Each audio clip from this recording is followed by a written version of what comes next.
Hi everyone, welcome back to my channel. If you're new here, my name is Abby and I'm with the Bead Place.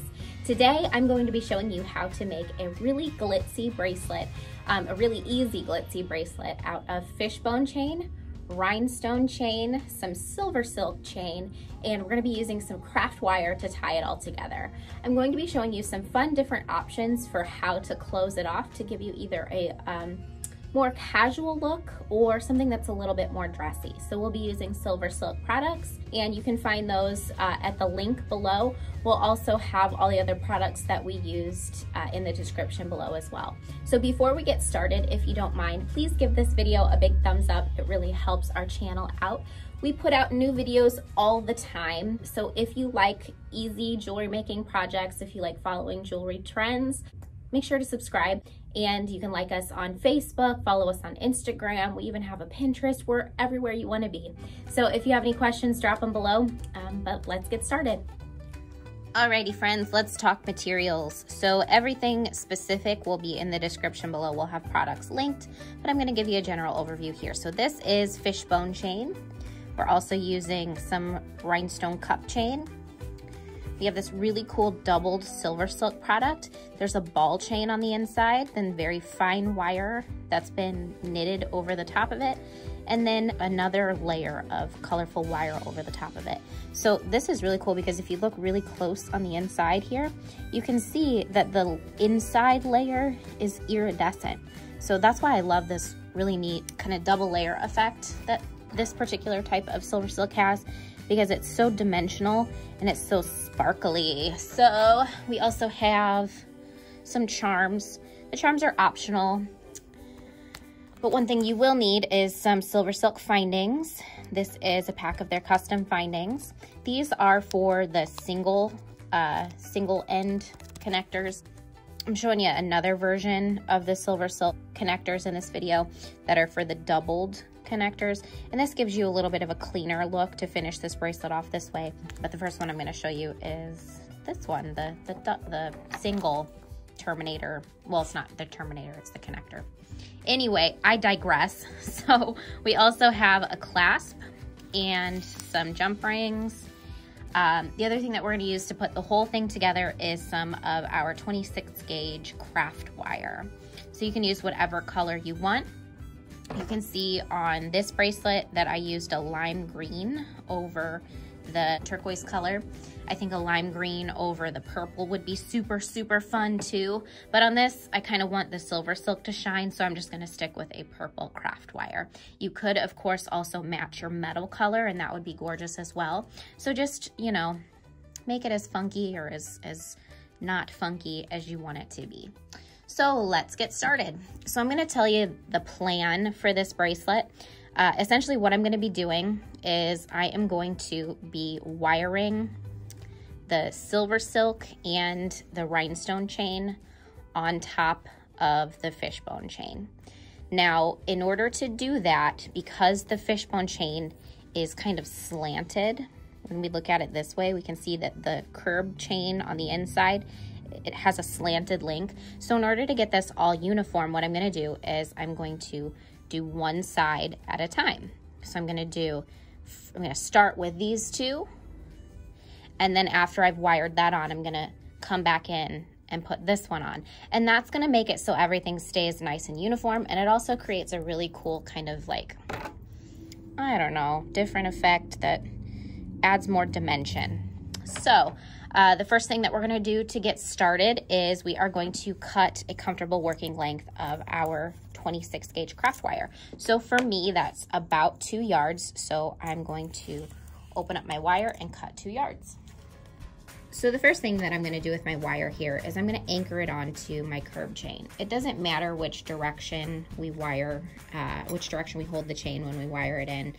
Just do whatever's comfortable for you. So I'm going to wire a couple inches through, and then I am going to take the tail end and pull it through again. So you see how I'm kind of doubling it through. And this can be messy or clean if you want. Do whatever you want, you know. This is not going to be super visible, but I like to coil it through at least twice. And then I'm not gonna cut this tail end yet. I'm gonna leave this tail end long, and that's gonna give me something to hold on to so that these coils don't come undone.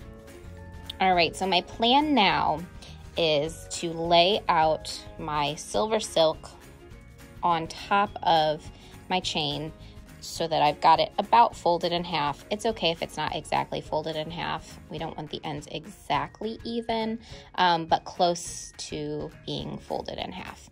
So then we're gonna kind of anchor that one side there, bring the other side off to the end so it's out of our way. And then we're gonna hold our rhinestone chain up next to everything and start to lock it in place.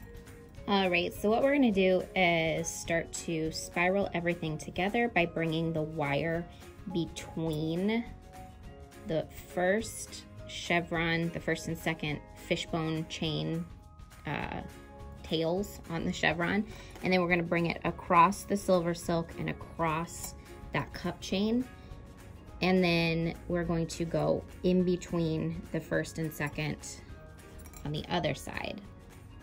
We're gonna kind of pull everything secure. And if it feels kind of loose, you can kind of hold on to this tail end here, and that's gonna kind of hold everything a little bit more in place and stable for you.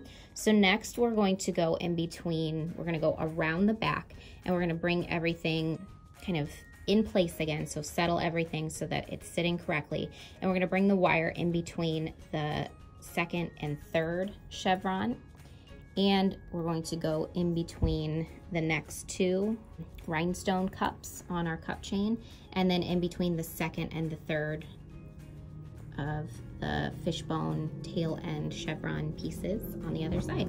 So we're gonna tighten that again, and we are just gonna keep working like that. So you'll kind of find your rhythm, keep everything tight as you go. So go across the next one, and then over in between here, keep it tight, and then we're going to go through the next one, and so on and so forth. So we're going to kind of work and secure everything all the way to the other side.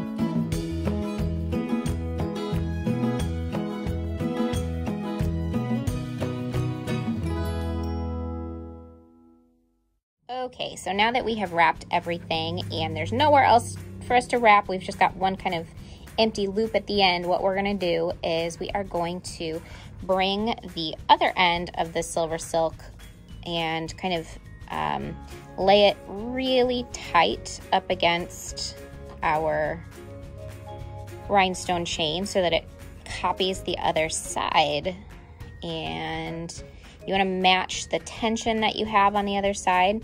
So now what I'm gonna do is start to kind of wrap and mimic those wraps that I made before, except this time I'm including the second strand of the SilverSilk chain. So I'm gonna bring in for a closer look. And this time it'll be even easier to wrap around because everything is already in place for us.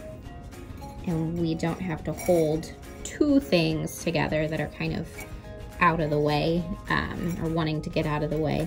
We just are holding the one. So this time we're gonna wrap, and we're gonna make sure that everything is sitting correctly as we wrap. So we might have to kind of push that rhinestone chain up a little bit as we go. And that's just due to the nature of the fishbone chain. So we're just gonna keep working like this all the way until we get to the other end.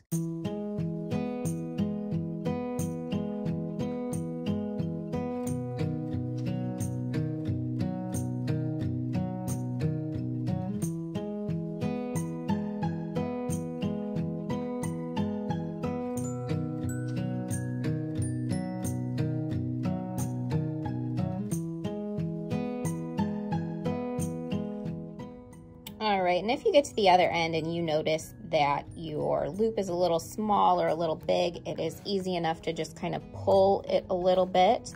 You can kind of work a little bit more tension into it. I find that I'm able to get a more natural kind of tight fit when I work counterintuitively, kind of open side to loop side versus loop side to the other side. But if that's just a little bit too difficult for you to handle, by all means work the other way. So what I have done here is I've almost run out of wire. So I'm just gonna use this opportunity to kind of show you an easy way to add new wire on if your wire breaks or if your wire runs out.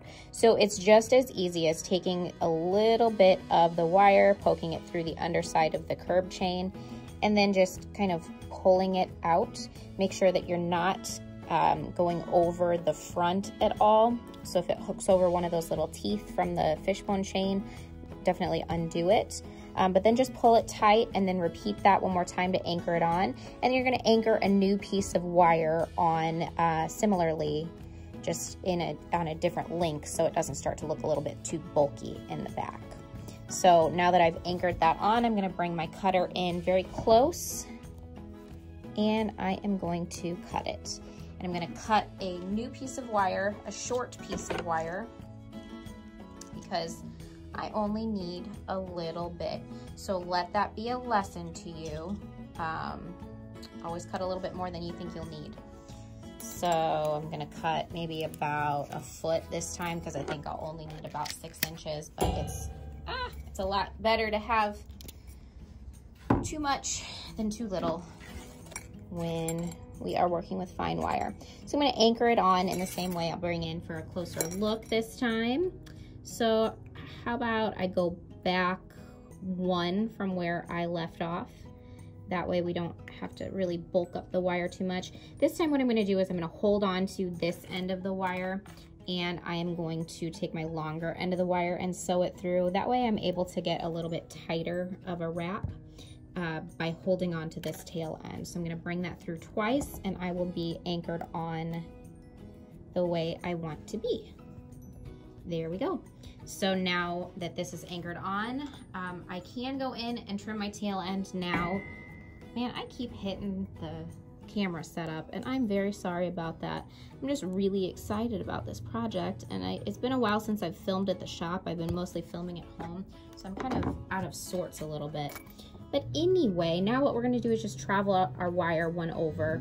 And you can see that, now you can see that my wire is coming out of the wrong spot here. So instead of doubling up my wire there, I'm just gonna travel my wire over to where it should be rather than where it actually is landing. So now I'm going to continue on with my twisting pattern and I'm going to anchor everything on just right. And you'll see that I'm back at the beginning where my original wire is. So I'm gonna hide this in the back and make sure that that's sitting uniformly where it's supposed to be. So I'm gonna twist everything around and I'm gonna anchor these wires off the same way that I just anchored the wire off in order to add more wire on. So just make sure that nothing flips up where it's not supposed to be. We're just gonna loop around that first curb chain and pull tight. Oh no, did I catch the other wire? No, I just have a little kink. Why won't you go through? There we go. And then you can kind of use your fingernail or your plier tip to kind of tuck everything back down. And remember, we already started with an anchor here. So at this point, all that's left to do is just trim close and tuck the ends down if we need to. This 26 gauge wire is really soft, so I'm just gonna use my fingers to tuck it down. And we have a very cool start to a bracelet. So now anytime we're working with wire and chain together, it's really important to kind of twist everything into place and make everything flexible the way it should be. So just give it some twists. Let me zoom you back out. So just give it some twists and some movement and just make sure everything is the way it should be. Now you'll notice that we still don't have a symmetrical bracelet. And that is okay, because the chain, the fishbone chain itself, is not symmetrical. So there is a top and a bottom to this bracelet. You'll want to have the crystals kind of tilted up rather than down so that they're more visible. And then you'll notice that the teeth side, or the side that has more visible teeth coming out of the fishbone chain, that's anchored at the bottom. So now what we're going to do is we are going to secure our charms onto the end of our pretty SilverSilk here. So I'll show you how to do that. What I'm going to do is I'm going to cut this one side a little bit longer than the other. And when I'm cutting SilverSilk, I just like to make sure that I'm cutting between two of the balls on the inside of the ball chain. It's really easy. The cutter just kind of lands where it wants to anyway. I'm going to bring in for a better look at how I'm going to anchor these charms onto it. Okay, so you can see here that I'm showing you one of the beautiful SilverSilk findings. Now these are custom designed by SilverSilk to work exclusively with their chain. They have cool little ridges on the inside that grab onto the ball chain inside of their SilverSilk chain. So you can see one side has a beautiful emblem on it. It's their SilverSilk logo, and the other side is plain. So you'll need to choose which side you want to show on your work. But this is easier than really any type of crimp finding that I have ever used. Basically, they already come open for you. All you're gonna do is just slide your ball chain into it. Make sure it goes all the way. Make sure you're capturing the ball chain in it, not just the very end of the wire. And then we're gonna take a nylon jaw pliers. If you don't have a nylon jaw pliers, you can wrap your flat nose pliers or chain nose pliers in some cloth, but having a nylon jaw pliers is very helpful. So make sure it's all the way in, and then just give it a squeeze. Let me set it up here so you can actually see what I'm doing. So just give it a squeeze. Make sure it's facing the correct direction that you want it to be. I like to kind of squeeze it gently at first to make sure everything is inside. Make sure I don't have any ends coming out. And then I'm just gonna go in and squeeze real tight at the end. And I like to make sure that these seams are closed, or as close as they're gonna get. And then once those seams are closed up tight, then you know it's anchored securely on there. So I'm gonna do the same thing with the other side here. And I'm making sure that it's all the way in, making sure that my SilverSilk logo is facing the front, and I'm going to squeeze it shut. You can see I left my tail ends different lengths. I did that on purpose because I want one side to dangle down a little lower than the other. Now I'm going to be showing you a style different than this one that I did on the other bracelet, and that is, well, I'll just show you right now. We're going forward in time through the magic of video editing. You can see that instead of securing the clasp onto the fishbone chain itself, what I'm going to do is secure the double findings on the SilverSilk chain here and then secure the clasp to that. Whereas with the bracelet that we're working on now, we're actually going to use jump rings and attach the clasp into the fishbone chain. And these little doohickeys here are just decorative pieces for us to add some charms onto. So enough rambling, let me show you what I'm talking about.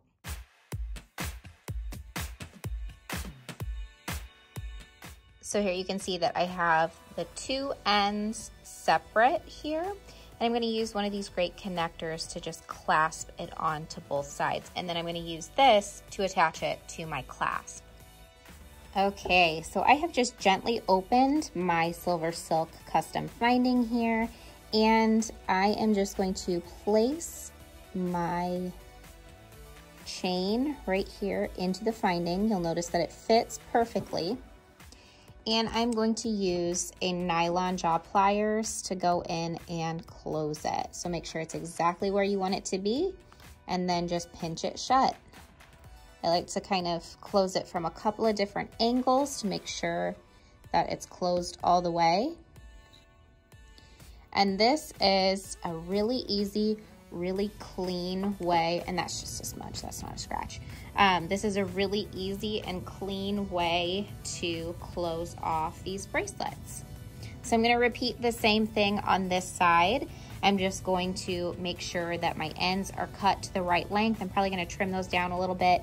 I'm gonna kind of pull out the loose wires if I have any left, pinch the edges down, and do the same thing, and I'll be right back to you.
Anytime you open and close a jump ring, you want to make sure that you're opening it and closing it in this direction and never in this direction.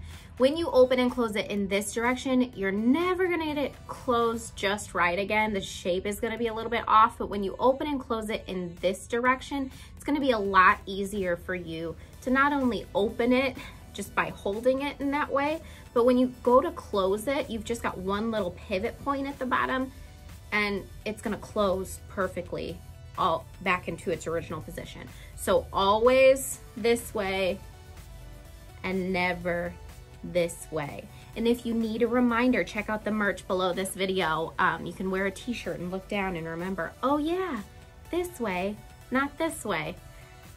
Shameless.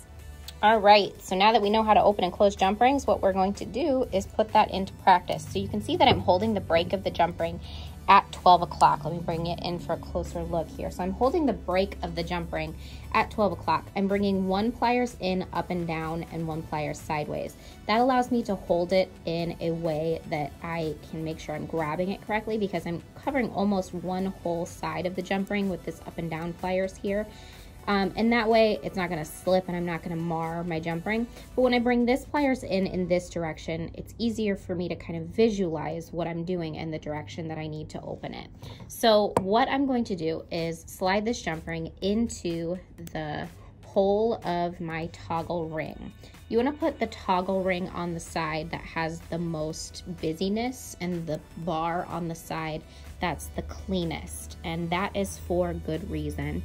You want to make sure that you have plenty of room on the bar side for the bar to pass through the ring when you put the bracelet on and off. And of course, when I'm super zoomed in and you guys can see everything I'm doing, that's when I struggle.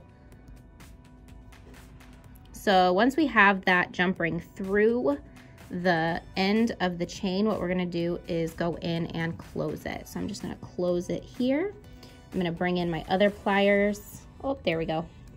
I'm gonna bring in my other pliers to help me close it all the way. So you can see it's securely fashioned on here, and I've got these really cool charm dangles that, you know, will sit down right once we get charms on them. So now we're gonna go to the other side, the clean side, and we are going to do the same thing. So again, we are going to open this jump ring. Now I'm holding this pliers upside down just in the video so I can show you exactly what I'm doing, but normally when I'm making jewelry, I bring it in this direction from the bottom. Just a tip if that's a little bit easier for you.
All right, so the charms I'm choosing to use are two beautiful charms by TiaraCast. So you can find these at beadplace.net, and I will put the link down below, or at your local bead shop that carries TiaraCast products.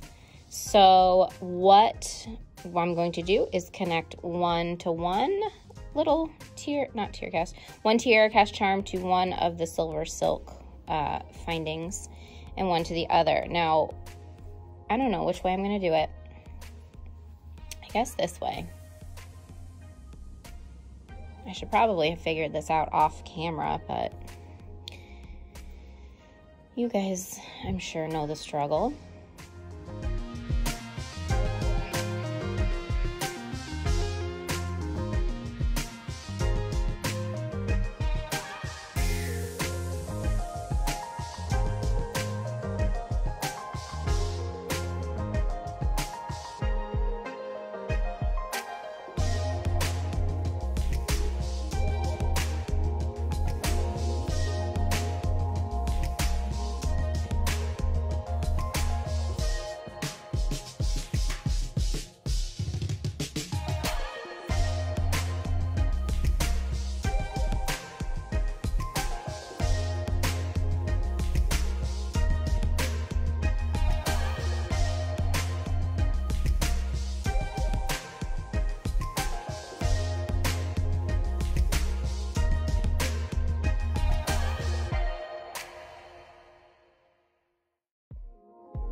Thank you so much, everybody, for watching this video. If you enjoyed it, please remember to give us a big thumbs up. It really helps our channel out. If you have any questions, you can drop them down below in the comments. I do my best to respond to everybody's comments. What else? Subscribe if you haven't already. You can join our Facebook page if you head on over to Facebook and just type the Bead Place in the search bar. Two things will pop up. You'll see our Facebook page. So go ahead and like that if you haven't already. And then you'll also see our Facebook group. So make sure to join that because we have really cool posts about what we're working on. A lot of our members share pictures of what they've been working on. And it's a good place for troubleshooting. We're on Instagram, so make sure to like us over there. Check out our merch down below. If you feel like supporting our channel even one step further, you can check out our Patreon. And I've rambled long enough, so yeah, thanks for watching.